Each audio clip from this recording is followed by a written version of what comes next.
ආයුබෝවන් හැමෝටම අදත් අරගෙන ආවා ගොඩක් අය මගෙන් ඉල්ලලා තිබ්බ ස්විස් රෝල් රෙසිපි එකක්. මේකත් හරිම ආසාවෙන් හදපු මමත් ගොඩාක් ආස කරන කෑමක්. ඉතින් මේක හදන්න මම බේකින් පවුඩර්, බටර් මුකුත් පාවිච්චි කරේ නැහැ. හැමදාම කියනවා වගේ හරිම ලේසි. ඉක්මනට හදන්න පුළුවන්. ඉතින් බලමු කොහොමද හදන්නේ කියලා. මගේ channel එක subscribe කරලා නැති අය subscribe කරලා එකතු වෙන්න කියලා ආරාධනා කරනවා. ඉතින් බලමු මේකට අවශ්‍ය වෙන්නේ මොනවද කියලා. මම මෙතන අරන් තියෙනවා පාන් පිටි ග්‍රෑම් 60ක්, සීනි ග්‍රෑම් 70ක්, ඒත් එක්කම බිත්තර 4ක සුදු මද කහ මද වෙන් කරගෙන තියෙනවා.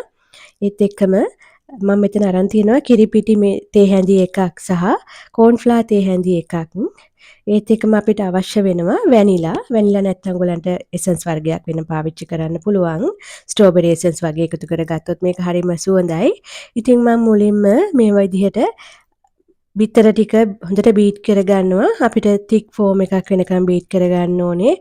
හොඳට පෙන ටික එනකම් බීට් කරගන්න ඕනේ. ඔයගොල්ලෝ මෙතන මතක තියාගන්න අනිවාර්යෙන් හොඳට භාජනයේ වියලි භාජනයක් ගන්න මේ බිත්තර වෙන් කරගන්නකොට ඒත් එකම කහ මද එකතු කරගන්න එපා පොඩ්ඩක්වත් සුදු මදයකට. ඉතින් මම මේ වගේ වෙලාවෙදී සීනි ටික ටික එකතු කරන ගමන් හොඳට බීට් කරගන්නවා හිමීට. මම බීටරේ නවත්තන්නේ නැතුව තමයි මම මේ ටික එකතු කරන්නේ. දැන් කහ මද ටිකත් මේත් එක්කම එකතු කරගෙන බීට් කරගන්නවා. කහ මද 4යි. ඉතින් මම බීටර් එක නැවැත්තුවේ නැහැ ඔයගොල්ලෝ දැක්කා. ඉතින් මේ වෙලාවේදී මම වැනිලා මෙතන මුඩියෙන් එකක් එකතු කරගන්නවා. ඔයගලන් තේ හැඳි එකක් කැමති නම් එකතු කරගන්න. නැත්නම් මුඩියෙන් එකක් එකතු කරගත්තත් කමක් නැහැ. දැන් මම බීටරේ පොඩ්ඩක් නවත්තලා පාන් පිටි ටික, කිරි පිටි ටික සහ කෝන්ෆ්ලා ටික මෙතනදී එකතු කරගන්නවා. මේ ටික එකටම හලලා ගන්නත් පුළුවන්. නැත්නම් මේ විදිහටම එකතු කරත් කමක් නැහැ. ඉතින් ඒ ටිකත් එකතු කරලා නැවත බීට් කරගන්නවා තප්පර 30ක් වගේ. මේ ටික මික්ස් වෙනකම් බීට් වුණාම ඇති. ගොඩක් වෙලා බීට් කරන්න අවශ්‍ය නැහැ. ඉතින් මේ විදිහට බීට් වුණාට පස්සේ මම මේ මිශ්‍රණයෙන් ටිකක් වෙන්න වෙනම පීරිසියකට අයින් කරගන්නවා. හේතුව ඒකට චොක්ලට් පවුඩර් ටිකක් දාගෙන පොඩි ඩෙකොරේෂන් එකක් කරගන්නයි යන්නේ. ඉතින් මේක අත්‍යවශ්‍ය නැහැ. ඉතින් මේකෙන් ලොකු වෙනසක් වෙනවා. ඉතින් ලස්සනට එනවා කේක් එක. ඉතින් මම මේ වගේ බේකින් පේපර් එකක් දාගන්නවා ට්‍රේ එකට. කේක් ට්‍රේ එකමයි මේවා කරගත්තේ oven එකේ තියෙන අපේ කළු පාට ට්‍රේ එක. ඉතින් ඒකට බේකින් පේපර් එකක් දාගෙන අපි මේ බැටර් එක එකතු කරගන්නවා මේ බේකින් පේපර් එක දාගත්ත ට්‍රේ එකට.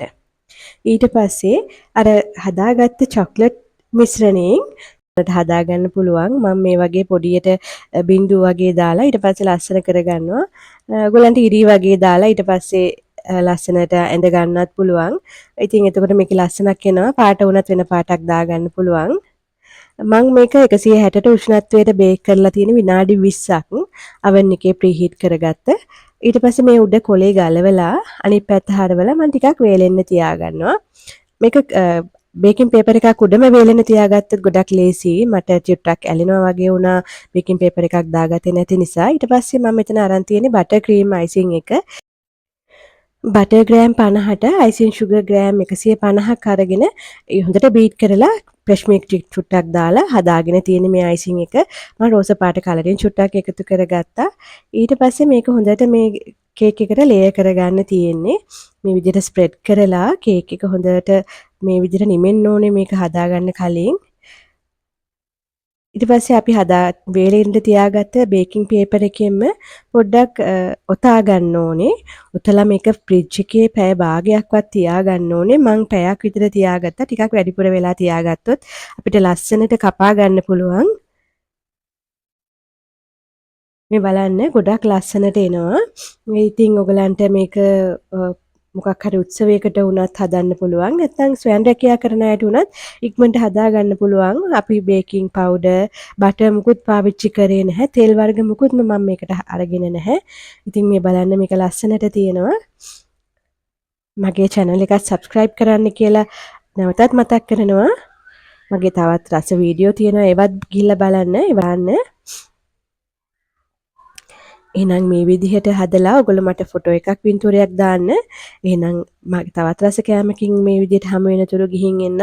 ඔයගොල්ලෝ හැමෝටම සුබ දවසක්.